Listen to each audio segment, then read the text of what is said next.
बिस्मिल्लाहिर्रहमानिर्रहीम। आज का टॉपिक राइबोसोम्स के हवाले से।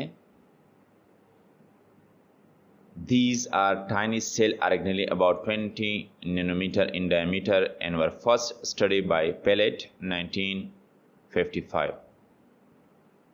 राइबोसोम के हवाले से कह रहे कि ये हमारे पास क्या है, टाइनी सेल ऑर्गेनेली। उस सेल के अंदर ये छोटे फॉर्म में, टाइनी का मतलब क्या होता है, छोटे। ये छोटे होते और सेल के अंदर मौजूद होते, इसलिए सेल ऑर्गेनेली है। और इसका साइज जो डायमीटर बता रहे, कुतर। डायमीटर किसको कहते हैं, कुतर। डायमीटर ऑलरेडी मैथमेटिक्स में भी फिजिक्स में आपने पढ़ा होगा कि फॉर एग्जांपल आपके पास क्या ये सर्कल है, इसका ये सेंटर पोर्शन है। सेंटर पोर्शन से यहाँ तक हमारे पास क्या होता है, रेडियस।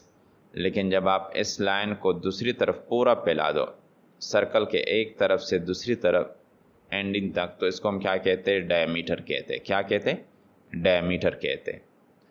तो ये फॉर एग्जांपल समझ लो कि आपके पास क्या एक राइबोसोम है।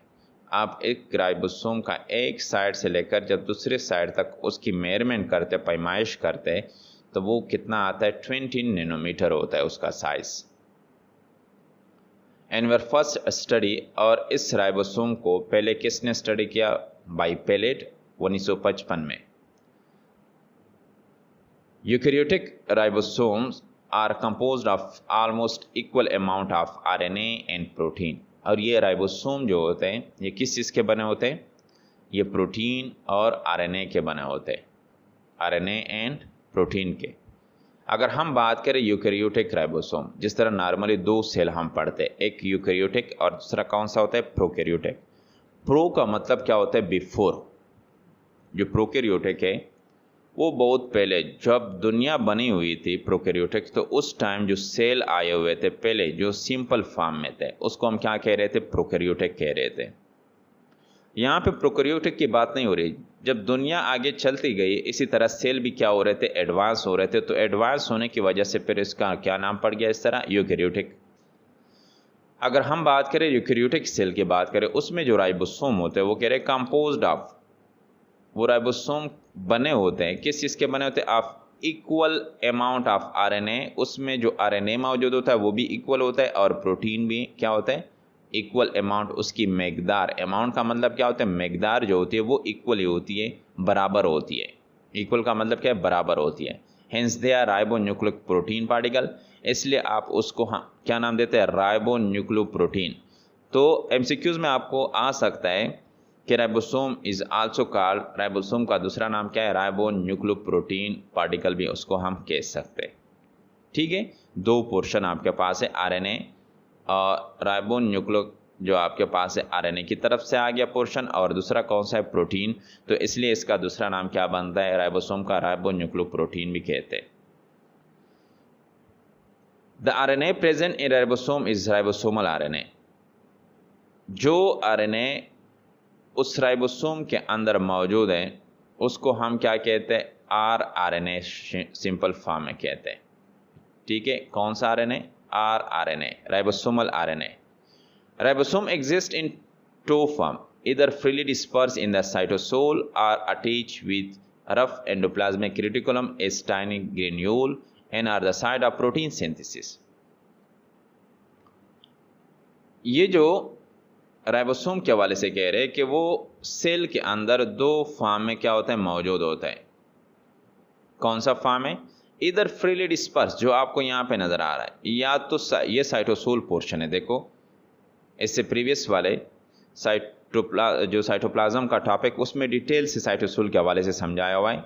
वो कह रहे हैं या तो साइटोसोल में फ्रीली डिस्पर्स, डिस्पर्स का मतलब क्या, बिखरे हुए।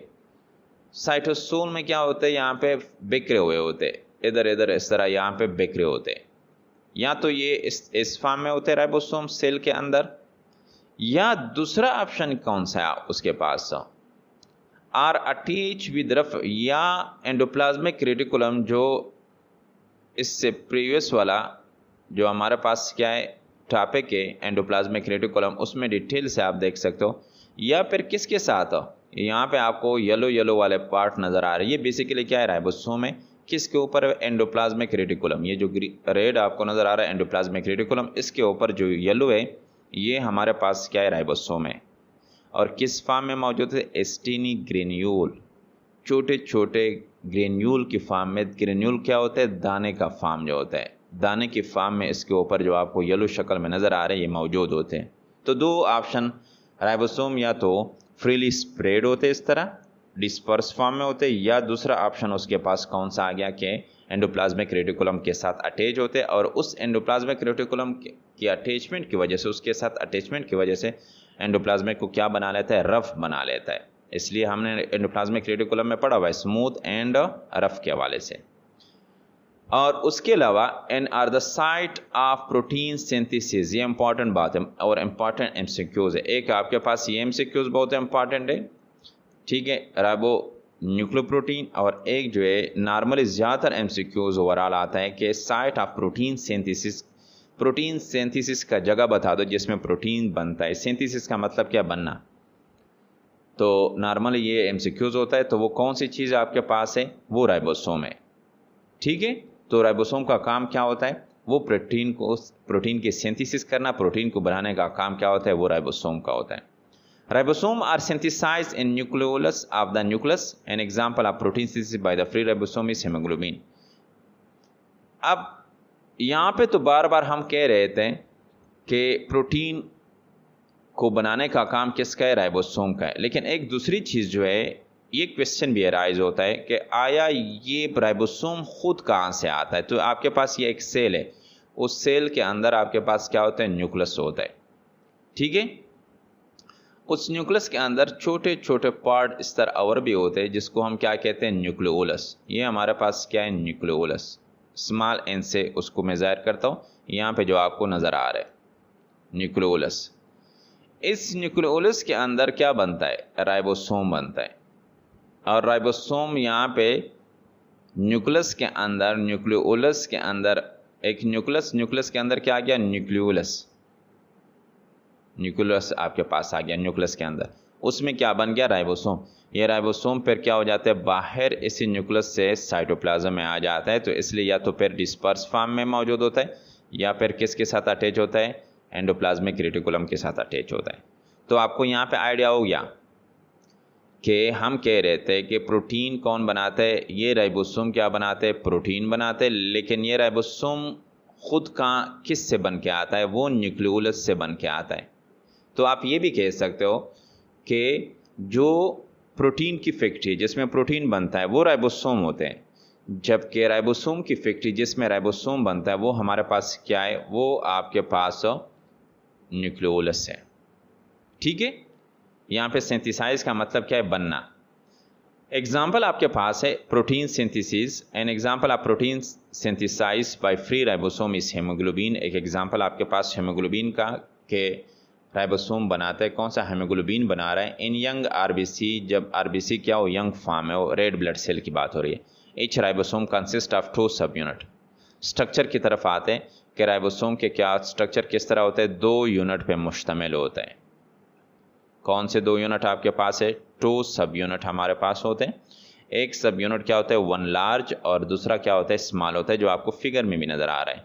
देखो राइबोसोम का स्ट्रक्चर है, ये लार्ज सब यूनिट है और ये हमारे पास क्या है? स्मॉल सब यूनिट है, ठीक है। ये दोनों आपस में मिलके क्या बनाता है? एक राइबोसोम उससे आ जाता है। शोन इन फिगर 1.8 जो आपको नज़र आ रहा है। Sedimentation has revealed 2 basic types of ribosome called 70S and 80S, ठीक है।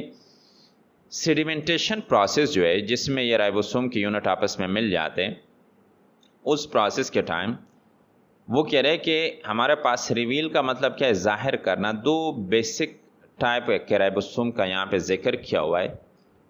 इस प्रोसेस के ज़रिए जब ये दोनों यूनिट आपस में मिलती सेडिमेंटेशन प्रोसेस होता है, तो उस टाइम हमारे पास क्या आ सकते? 2 किस्म के आ सकते हैं।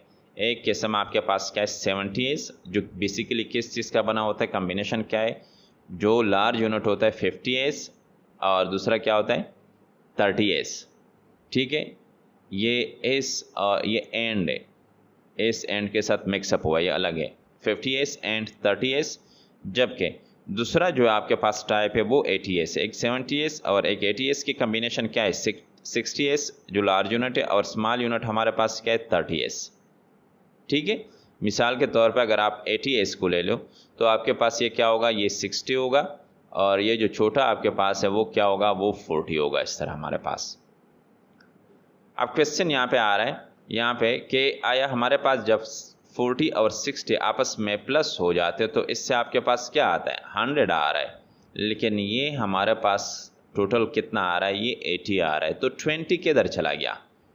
जब ये आपस में मिला लें तो जिस तरह आप हाथ है आपके दोनों हाथ, जब आप दोनों हाथ को एक दूसरे के साथ मिला लें तो बिल्कुल अंदर पंजे जो आपके हाथ के पंजे होते हैं जब अंदर मिला ले तो जब अलग अलग होते तो उसका साइज़ आपको बड़ा नज़र आता है। एक हाथ का एक पंजे का साइज़ जब आप काउंट कर लेते हो और दूसरे पंजे का, ठीक है। लेकिन जब आप इस पंजे को क्या कर ले तो आपस में मिला ले तो उंगलियां एक दूसरे के अंदर आ जाती है, तो वो साइज़ क्या हो जाते हैं, छोटा हो जाता है। मतलब अगर आप अलग अलग पंजे की साइज़ काउंट कर रहे थे तो हो सकता है कि एक क्या होता फॉर एग्ज़ाम्पल 5 इंच होता और दूसरा भी क्या होता 5 इंच, तो इससे आपके पास क्या आ रहा था 10, दोनों की 5 और 5। लेकिन जब आप एक दूसरे के साथ हाथ मिला लेते तो और उंगलियां एक दूसरे के उंगलियों में इस तरह आ जाते हैं, तो फिर जब आप साइज़ काउंट करते तो आपके पास क्या आता है 8 आ जाता है बजाय 10 के। वो किसकी वजह से, वो हाथ एक दूसरे के अंदर आ जाते हैं। सेम यही एग्जांपल यहाँ पे 40-60 से तो 100 आ रहा है, लेकिन जब दोनों यूनिट आपस में मिल जाते हैं तो उसका कुछ हिस्सा एक दूसरे के अंदर चला जाता है, इसलिए आपको साइज़ फिर कितना आता है 80 आता है। ठीक है, इस किसके लिए इस्तेमाल होता है, स्पीडबर्ग यूनिट है। अल्ट्रा सेंट्रीफ्यूगेशन फर्स्ट यूनिट में हमने सेंट्रीफ्यूगेशन के हवाले से डिटेल से पढ़ा हुआ है। ठीक है, तो ये उसके लिए हम इस्तेमाल करते हैं। The 70S ribosome are found in prokaryote. अगर हम ये दो टाइप थे, बेसिक टाइप जो थे राइबोसोम की 70S और 80S, 70S राइबोसोम जो है ये कहाँ पे मिलते हैं आपको, प्रोकैरियोट के हवाले से मिलते हैं। प्रोकैरियोट का ऑलरेडी बता दिया। वाइल स्लाइटली लार्जर जो 80S है ये कहाँ पे मौजूद होता है, यूकैरियोट। ये थर्ड ऑब्जेक्टिव आपके पास आ गया कि प्रोकैरियोट के अंदर कितने एस जो होते हैं 70S राइबोसोम होते हैं, कम्बिनेशन वाला होता है, जबकि यूकैरियोटिक में जो होता है वो 80S कम्बिनेशन वाला राइबोसोम उसमें मौजूद होता है। द टू सब यूनिट जो है on attachment with each other required magnesium ion. जब भी ये दोनों सब यूनिट लार्ज एंड स्मॉल सब यूनिट आपस में मिलते हैं, जब भी इसकी क्या होती है कम्बिनेशन होती है, तो उसको क्या चाहिए, मैग्नीशियम आयंस मस्ट चाहिए उसको मिलाने के लिए, उसको हेल्ड रखने, उसको पकड़ के रखने के लिए।